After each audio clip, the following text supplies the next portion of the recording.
प्यारे विद्यार्थियों एवं प्रिय मित्रों, हिंदी व्याकरण के अंतर्गत आज हम लोग समास के भेद का अध्ययन करेंगे। समास के मूलतः 6 भेद बताए गए हैं, जो इस प्रकार है।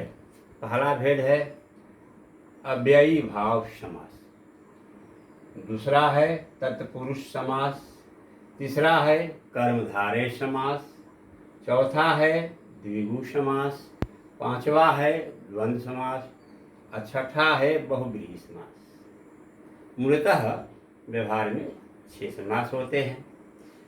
विद्यार्थियों, संस्कृत में एक श्लोक के माध्यम से भी आप इसके भेद को जान सकते हैं, जो इस प्रकार है।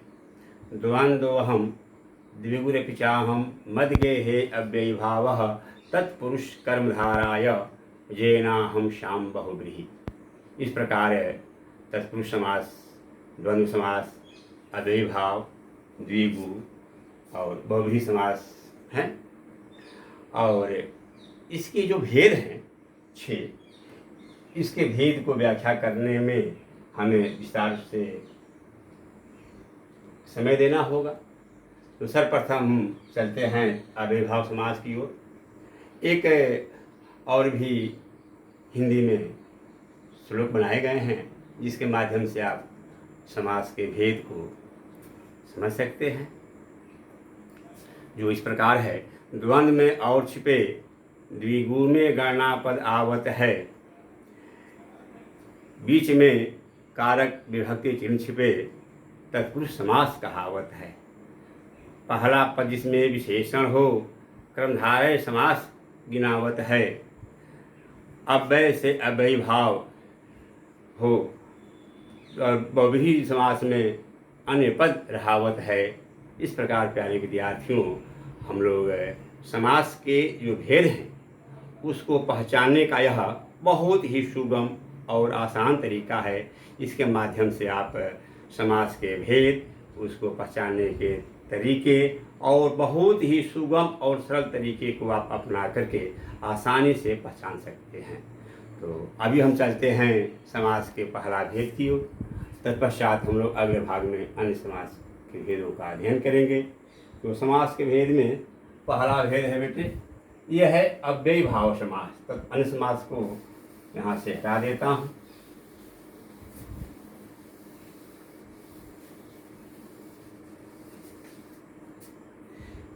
आपको लगता ही है कि अव्ययी भाव, अव्ययी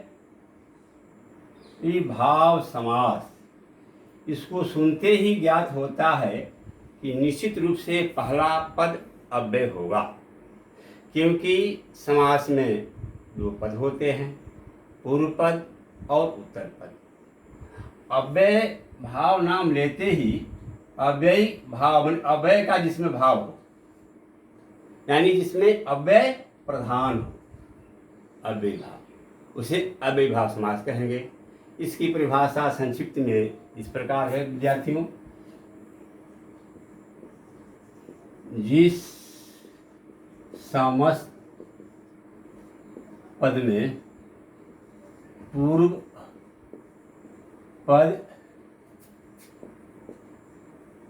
प्रधान तथा अव्यय हो एवं उत्तर पद मिलकर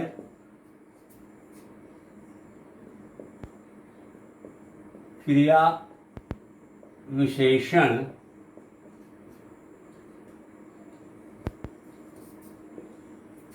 का कार्य करता हो, उसे अव्ययी भाव समास कहते हैं। अब आप एक बार पुनः देख लीजिए। जिस समस्त पद और समास विग्रह, की चर्चा हम लोग इसके पूर्व कर चुके हैं। तो समस्त पद में दो पद होते हैं, पूर्व पद और उत्तर पद। पूर्व पद को पहला पद कहते हैं, उत्तर पद को अंत का पद कहते हैं। तो अव्ययभाव समास में जिस समस्त पद में पूर्व पद प्रधान हो, हाँ, जिस समस्त पद में पूर्व पद प्रधान तथा अव्यय हो एवं उत्तर पद मिलकर क्रिया विशेषण का कार्य करता हो, उसे अव्ययभाव समास कहते हैं। जिस समास में पूर्व पद अव्यय हो और प्रधान हो, दोनों बात होना है, प्रधान भी रहेगा अव्यय भी रहेगा, और उत्तर पद में मिलकर जो क्रिया विशेषण कार्य करेगा उसे अव्ययभाव समास कहते हैं।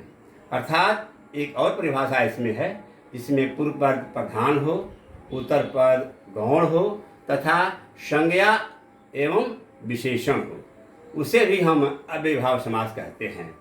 इसका उदाहरण देख लेते हैं।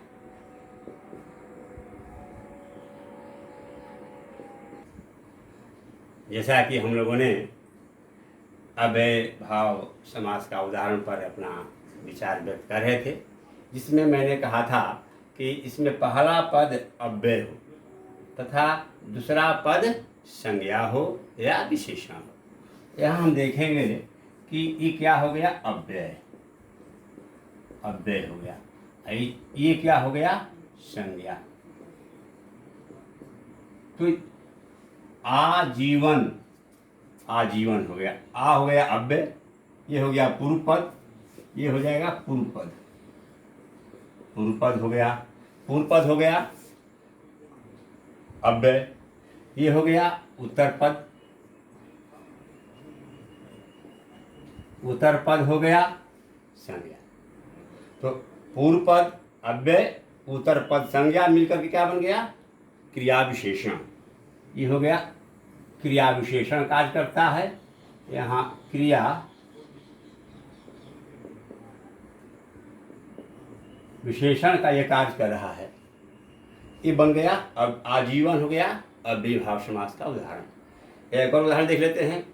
ये हो गया प्रति, ये हो गया एक, प्रति जोड़ एक हो गया, प्रति जोड़ एक हो गया प्रत्येक, प्रति हो गया अव्यय, ये हो गया पूर्व पद, ये हो गया उत्तर पद,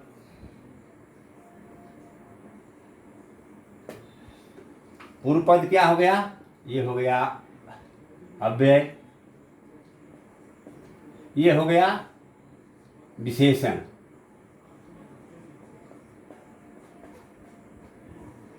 तो पूर्व पद अव्यय, उत्तर पद विशेषण, ये है संख्यावाचक विशेषण।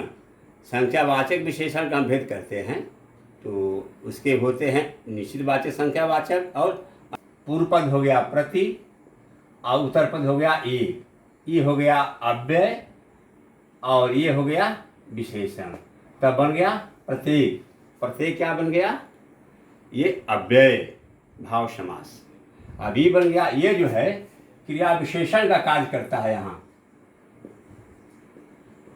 क्रिया विशेषण का काम करता है। तो ये मिलकर क्रिया विशेषण, अब ये हो गया प्रति जोड़ एक प्रत्येक, प्रत्येक हो गया समास, ये हो गया अव्ययभाव समास जो क्रिया विशेषण का कार्य करता है। इसी प्रकार हम लोग अन्य उदाहरण देख लेंगे। अन्य उदाहरण इस प्रकार है, यथा समय, यथा शक्ति, प्रतिदिन, आमरण। इसे हम मिटा करके फिर कर लेते हैं।